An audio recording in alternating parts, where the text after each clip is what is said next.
hopes of one city and one man. Buffalo had been accepted in big sporting circles, and for Jim Brule, owner of the Buffalo Bills, this acceptance climaxed a long, vigorous fight for the athletic recognition of his community. The fans' keen interest in the Bills made history in the 1947 season by accounting for the record at home and across the country was the result of long hours of continuous training, practice, quarterback meetings, chalk talks, and preliminary workouts at the preseason conditioning site in Hamilton, Ontario.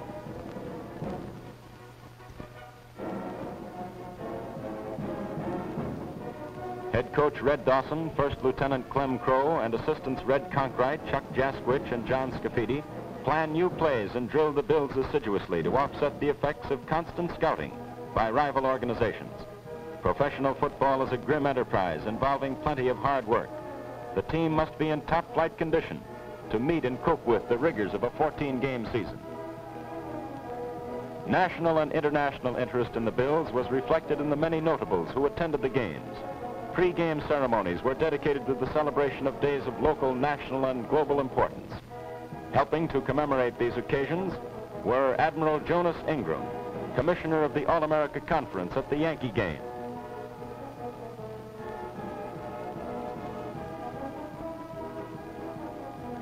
Admiral Oswald Colquhoun, Judge Advocate of the United States Navy, who officiated at the Navy Day exercises.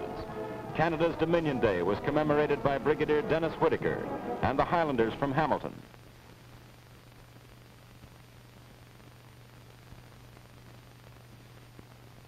A tribute was paid to General Pilsudski by presentation of a Polish national dance.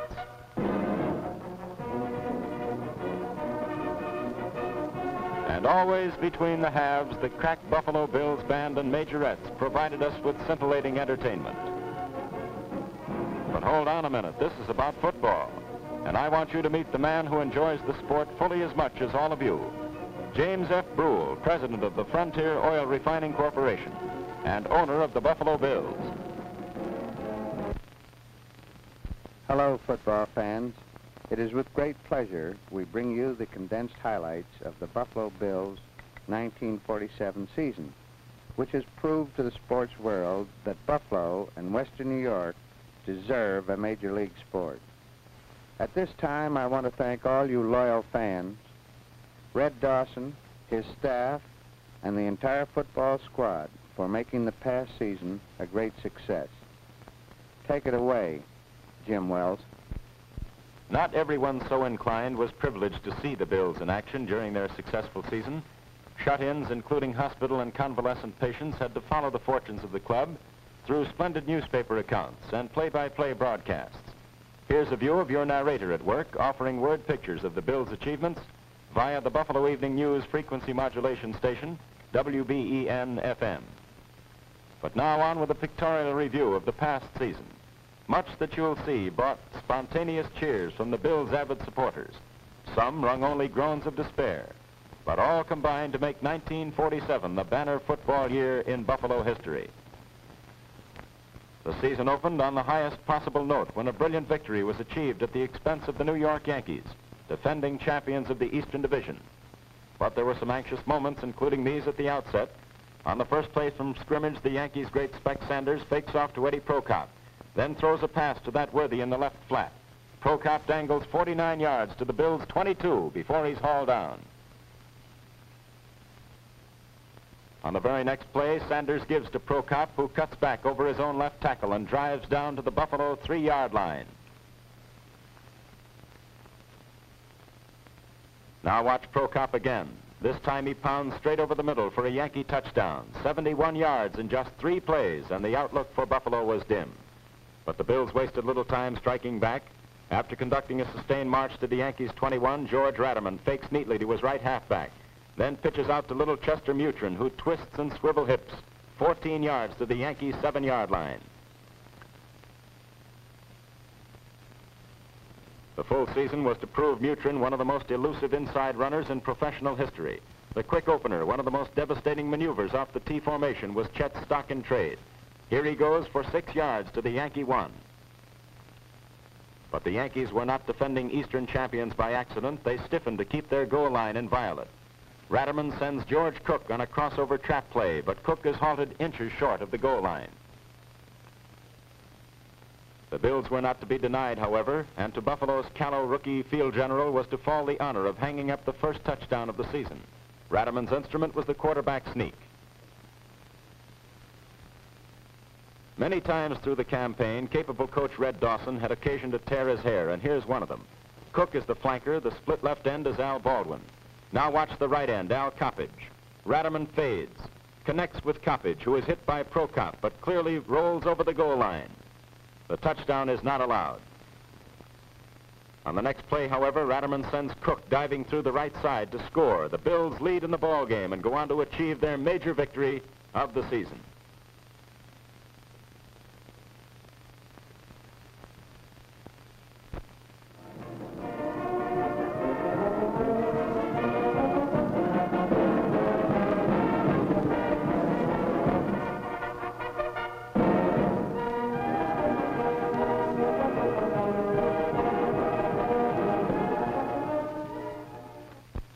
The Bills drew first blood in the Rocket game with one of the more spectacular plays of the full season. There goes lanky Ray Ramsey in motion. Hornschmeyer fades to throw from midfield. He heaves a long one, and Al Baldwin is up to make a brilliant interception. Now watch Felto Pruitt's block on the 40-yard line. Shaken loose, Baldwin steps off 73 yards before he barely steps out of bounds on the Chicago 2.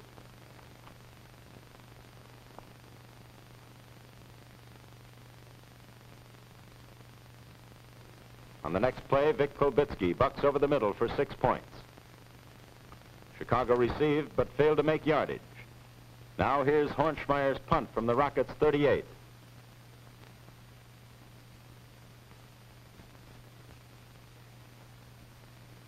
It's taken by Mutrin on the Buffalo 6 and returned 20 twisting yards to the Bills' 26.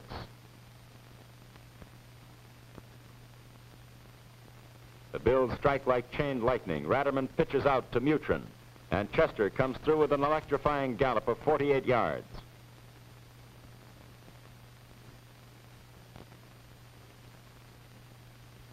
He loses his footing on the Chicago 35, stumbles, falls forward to the 26, and then fumbles. Chicago recovers. But the Rockets repay the compliment. Bill Daly bobbles at the same point, and the Bills take over again. Vic Kulbitsky on the fullback slant play carries gingerly outside right tackle to the Rocket 30. Radaman immediately loosens the Chicago secondary with a spot pass to Dolly King, which is good for 10 yards.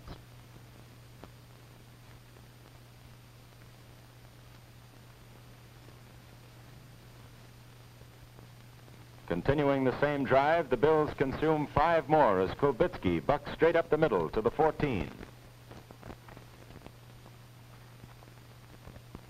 This trap play was Red Dawson's pride and joy. Here's Mutrin enacting it for a 5-yard gain. First and goal on the 9.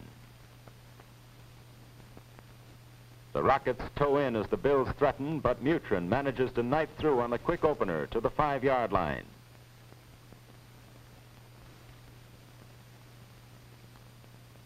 Quickly spotting the tight defense, Radaman pitches a sharp spot to King, who is all alone in the end zone.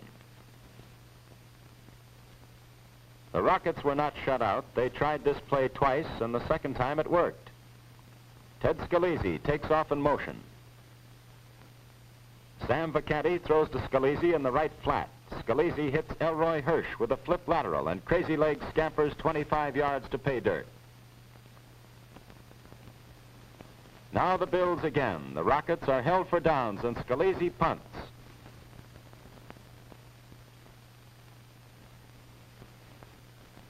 Mutrin returns to the Buffalo 28, and another scoring march is conceived.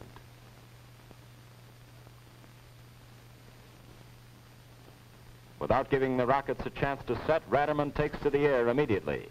He fades, pitches to Baldwin, who gathers it in on the 40 and is finally run out of bounds at the Chicago 39. With the poise of a seasoned vet, Radaman fakes, then hands off to Kulbitsky, who powers his way for 15 yards to the 25-yard line employing the fullback slant maneuver.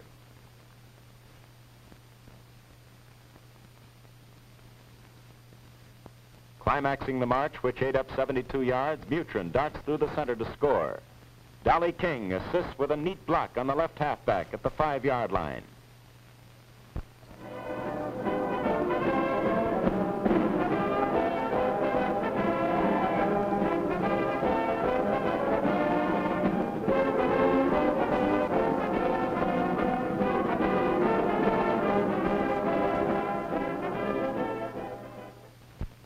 The San Francisco struggle here will always be remembered as a heartbreaker. No one realized it at the moment, but perhaps the pending disaster was forecast right here. Chet Mutrin reels off a dazzling run from scrimmage, moving from his own 13 to the 49ers' 35. Pausing to pick up blockers just beyond midfield, he's hit, fumbles, and the visitors recover. The Friscoes drive quickly to the Bills' 20, where Joe Vetrano tries a field goal. It's no good, wide to the left. The Bills return the compliment, only with teeth in it. Mutrin inaugurates a touchdown advance with a 20-yard gallop right up the center.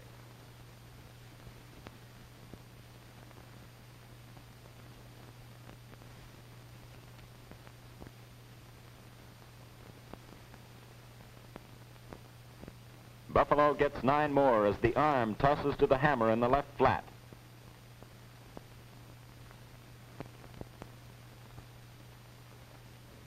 It's 2nd and 1 now on the 46. Versatility in fullbacks is a requisite of the T formation. Here, Ratterman throws to Kulbitsky in the right flat, and Vick rambles like a scatback to the 49er 28. Hey, somebody wants to play piggyback. Striking sharply in the opposite direction, Ratterman sends Julie Reikovich on a sweep lateral for 15 yards to the 13. Watch that big fellow drive.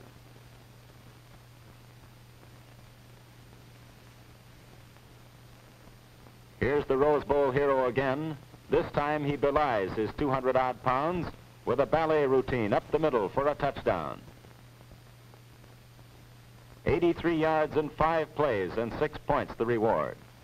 The Bills roll on. Watch the fake to Reikovich and how completely the opposition is fooled. George still has it. He throws deep to Al Baldwin, who takes on the 25 and outrun for the score. Here's the second half kickoff.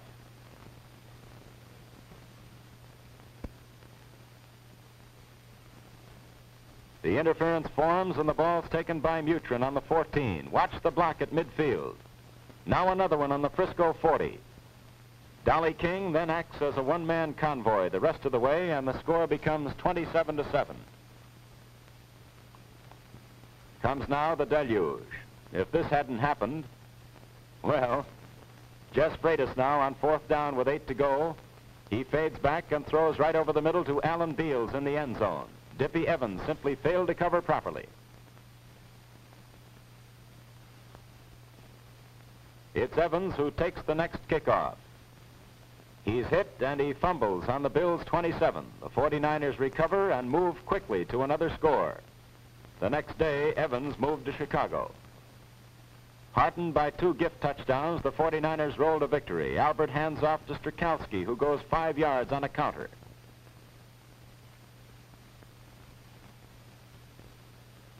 Here's the same play with Strzelkowski taking the optional hole outside the Buffalo right tackle for a first down.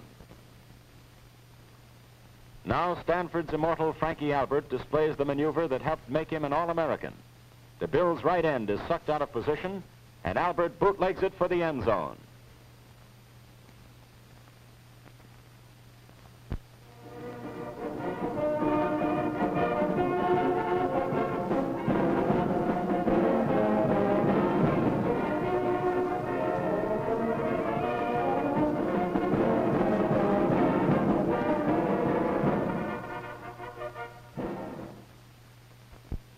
The Colts made as if to chase the Bills right out of the stadium early in this one.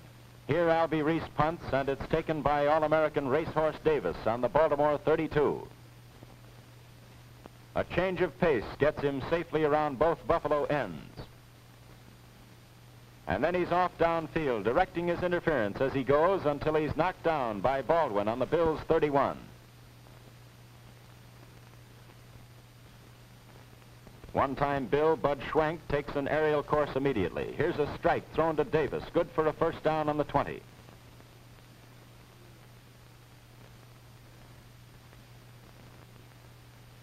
Billy Hillenbrand on a split buck play goes for 3 yards to the 17.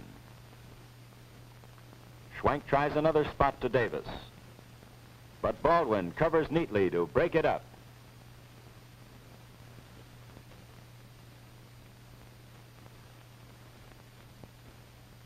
Frank Sinkwich on a delayed buck is able to go a mere 2 yards as Buffalo's inside linemen tow in and hold. Held for down, Schwenk calls on automatic Augie Leo to salvage something from the drive. Leo obliges with a field goal from the 21. Baltimore leads 3-0. In possession again, Baltimore marches to the Bills' 11. Now watch the upsy-downsy. An illegal formation which draws the opposing lineman offside. Schwenk drifts into the right flat, finds no receivers, then cuts in for the score.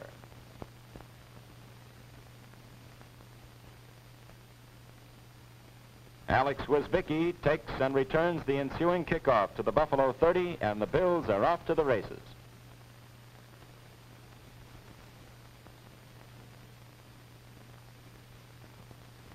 Moving overland the entire distance, Buffalo consumes 70 yards in a sustained drive. Here's Kulbitsky picking up 13 on a pitch-out play.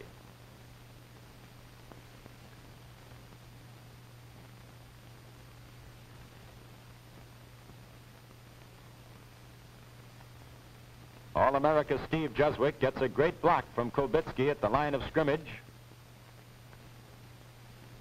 and then scampers 32 yards down the south sideline to the Baltimore 25. This play cost us Juswick services for the rest of the season.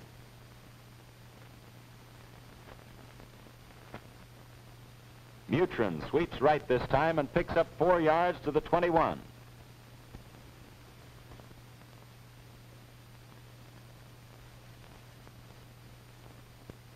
Tomasetti takes a pitch out, cuts inside a missed block, and pounds down to the 8-yard line. From here on, it gets a little tough. Mutrin on a handoff from Ratterman is able to pick up just 3. George Cook starts off in motion, and Tomasetti gets a yard trying to stumble over his upended teammates.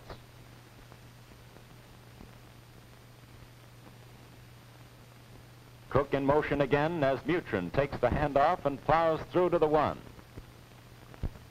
Now here's one of the disputed plays of the game. Mutrin starts right, cuts in, and is hit at the goal line. The officials rule he scored. The Colts beat bloody murder.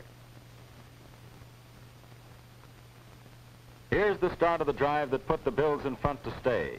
Leo's flat boot is taken by Baldwin and returned to the 36. Ratterman pitches out to Mutrin, who almost gets away. The Colts' big left tackle, George Perpich, just gets a hunk of his jersey and hauls him down. Ratterman decides to go upstairs. He connects with a spot pass to Dolly King and a first down on the Colt 48.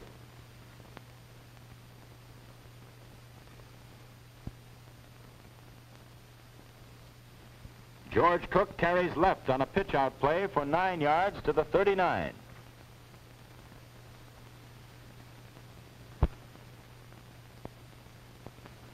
Here's a pass in the right flat to Lou Tomasetti. Watch his drive as he powers to the 30-yard line.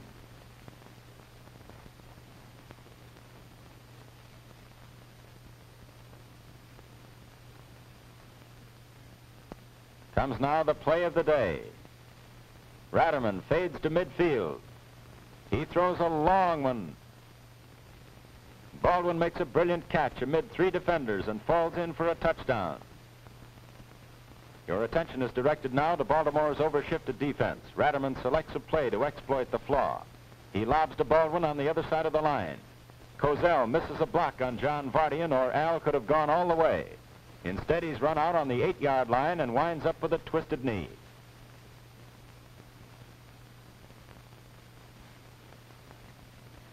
Ratterman now sends Rajkovic in motion. then hands off to Mutrin, who pops outside right tackle and pounds down into pay dirt.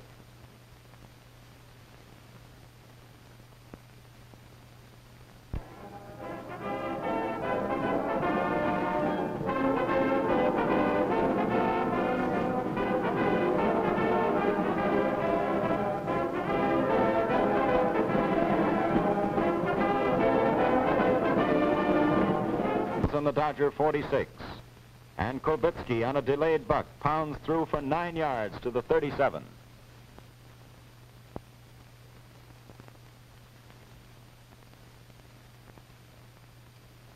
Ratterman sends Reikovich in motion, then hands off to Kulbitsky again, and Vick uses the slant maneuver for 3 yards.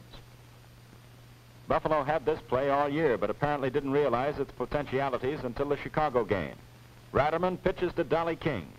King laterals off to Kulbitsky, who then romps 29 yards to score.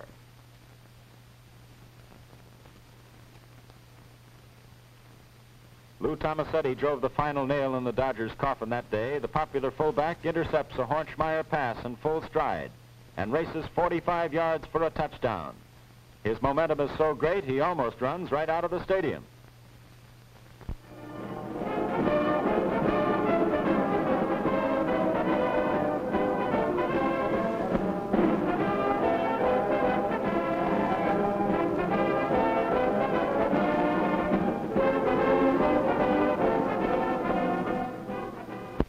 Lou Saban kicks off for Cleveland to start the second half.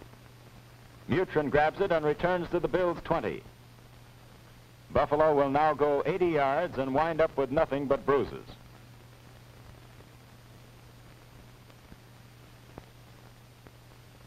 Mutrin drifts off in motion.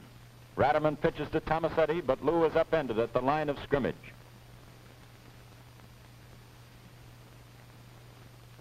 Here's a quick pitch to Mutrin, who fights for 9 yards to the 29.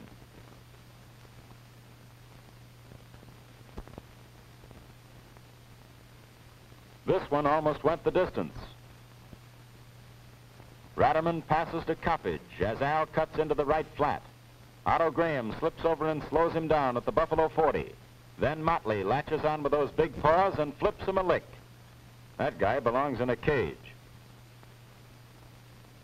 From the Cleveland 38, Mutrin keeps local hopes alive by knifing through on a trap play for 8 yards.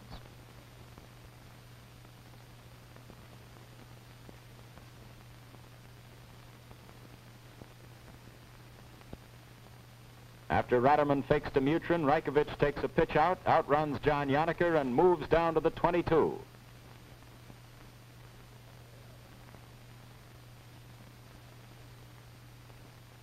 Reikovich peels off. Ratterman hands to Mutrin, who gets 2 more through the center.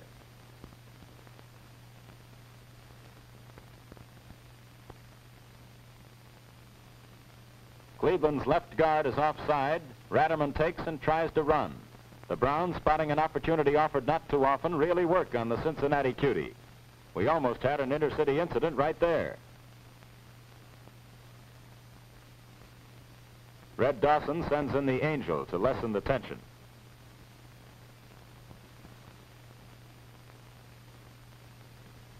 The Bills trap the Browns' left tackle, and Mutrin picks up 5 yards to the 8. Had he cut left, he'd have found a hole for a touchdown.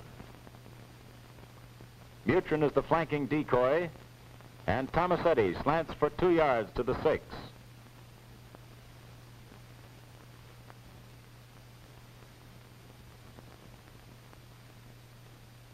Mutrin murdered the Browns inside at Cleveland, so Ratterman tries the handoff again. Chet gets a bare 2 yards through that concrete wall.